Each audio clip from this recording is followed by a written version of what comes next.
மக்கா, ஒரு தனியார் கம்பெனி மக்களை ஏமாத்தினா அரசாங்கத்திட்ட போய் சொல்லலாம். அரசாங்கத்தோட கம்பெனியே மக்களை ஏமாத்தி காசை பறிச்சா எங்க போய் சொல்றது? மத்திய அரசு நெய், வெண்ணெய் மாதிரியான பால் பொருட்களுக்கு ஜிஎஸ்டி வரியை குறைச்சது இல்லையா? உடனே தனியார் கம்பெனி எல்லாம் விலையை குறைச்சிட்டாங்க. ஆனா பாருங்க, நம்ம ஆவின்ல மட்டும் விலையை குறைக்கிறதுக்கு பதிலாக கூட்டியிருக்காங்கப்பா. ஜனங்க வயிற்றுல அடிக்கலாமா? எப்படி நியாயமா அதெல்லாம்?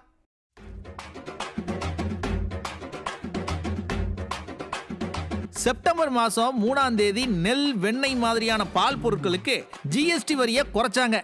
12% இருந்த ஜிஎஸ்டி வரி 5% குறைஞ்சது பார்த்துக்குங்க. இதனால பால் பொருட்களோட விலையெல்லாம் குறைஞ்சது. தனியார் கம்பெனிகளும் குறைச்சிட்டாங்க. அமுல், நந்தினி மாதிரியான மற்ற மாநில அரசாங்கங்கள் நடத்துகிற பால் கம்பெனிகளும் விலையை குறைச்சிட்டாங்க. ஆனா நம்ம ஐயா ஸ்டாலின் கவர்மெண்ட் நடத்துகிற ஆவின்ல மட்டும் விலை குறையலை. ஜிஎஸ்டி வரியை குறைக்காம பண்டிகை கால சலுகை அப்படின்னு ஒரு உருட்டுனாங்க.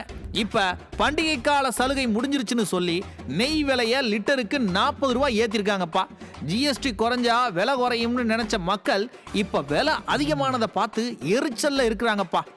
ஒரு பக்கம் ஜிஎஸ்டி கவுன்சிலை ஏமாத்திட்டு இன்னொரு பக்கம் ஜிஎஸ்டினால தான் இந்த விலை உயர்வுன்னு மக்களை ஏமாத்துறாங்க. இப்படி ஜனங்களை ஏமாத்தி காசு பார்க்கறதெல்லாம் நல்லா வாங்க இருக்கு. ஒரு அரசாங்கமே இதை செய்யலாமா? கூடுமான மட்டும் கொள்ளையடிச்சிட்டு இப்ப ஜனங்க காசை பறிக்கிறாங்கன்னு ஐயா சாமி நான் சொல்லலப்பா, மக்கள் சொல்றாங்க.